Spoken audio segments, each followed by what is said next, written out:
Balakid, hindi totoong nakakulong. At Sir Arik, may pasabog sa flip top sa second sight. Pero bago yan, huwag niyong kakalimutang mag-like and subscribe sa video na to para sa marami pang video. Maraming salamat. Epektibo nga ang estratehiya ni Sir Arik sa paggawa ng lineup sa mga battle at dumagdag pa dito ang bago niyang ginagawa na every 1 minutes ay may MC na surprise battle. At kung maituturing nga natin ito na alter ego ng bawat legendary na MC. At nakikita dito kung sino talaga ang tunay na sumusuporta sa flip top, hindi lang basta clickbait. At minsan nga ang pinaghaharap dito ni Sir Arik ay mga dream match natin ng mga old gods. Pero 60 seconds lang ang ibibigay nito at talagang masusubok ang galing ng mga MC dito. Mahal ko ang pricing! Legit! Pero ang daming chokers sa inyo. Pasensya na kung medyo sagasa pa rin. Kasi kahit lagyan mo ng tanda yung linya sa kalagitnaan, titigil at hindi na nakakatawid.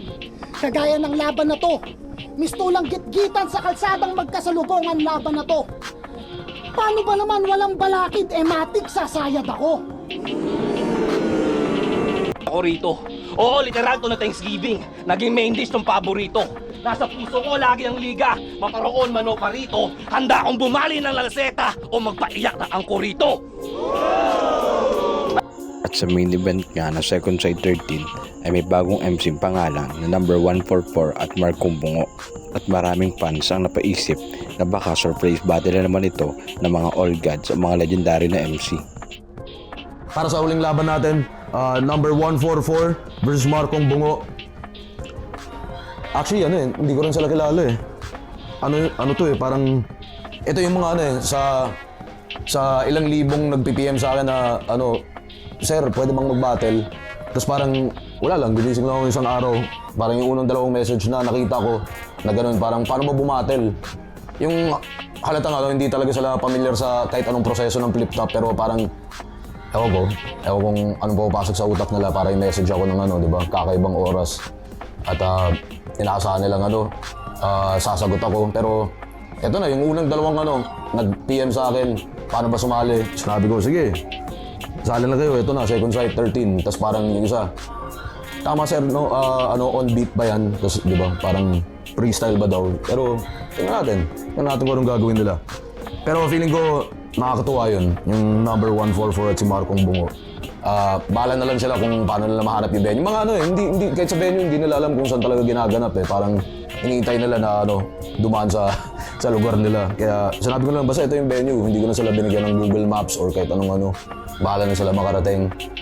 Kung darating man, di ba? Malay natin, baka hindi rin sumipot, no?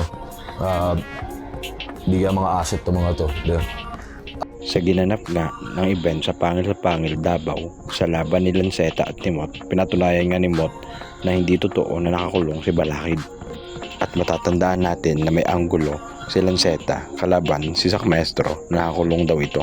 Paano sa mga batang nakikinig? Nagagayahin yung ginagawa mo! Dahil sa pinaggagawa mo, pati ako tol ay apektado! Nagsabot tayo sa Cebu!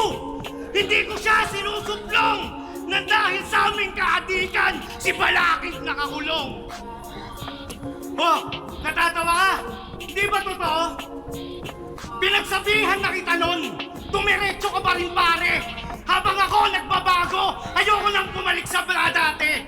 Hindi ko nang pagsisigawan na sober ako sa harap ng marami para lang tanggapin niyo ako sa pagkatao ko na kunwari.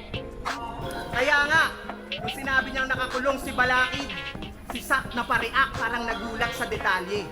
Kasi di naman talaga nakakulong si Balakid, nagparehab lang ng sarili, yun ang lehitimong nangyari. Sarili niyang kaibigan, siniraan yung imahe. Makapag-semis lang si pare, alam niya kasing di kayo nagpa-fact-check kahit X na yung sinasabi. Ganon mag-wordplay, putang ina nito. Well, state your own medicine kasi nagtuturo ka ng mali. Di ba nagtitake ka rin ng heroin, nagtuturo ka ng mali. Nag-uudyok kapag gumamit, nagtuturo ka ng mali. Sinabi mong nakakulong si Balakid, nagtuturo ka ng mali. Tangina nito, nagpapakalat ng maling akala. Tas ililigtas yung sarili sa simpatsya paawa. Sasabihin nagbago na pagtapos manggulang patay bata. subscriber, yung mga sinasabi mo lang, yung walang tama. Kayo mga tol, ano masasabi nyo? Paki-comment below naman mga opinion nyo. At huwag nyo kakalimutan mag-subscribe at mag-hit ng notification bell para sa maraming video. Maraming salamat!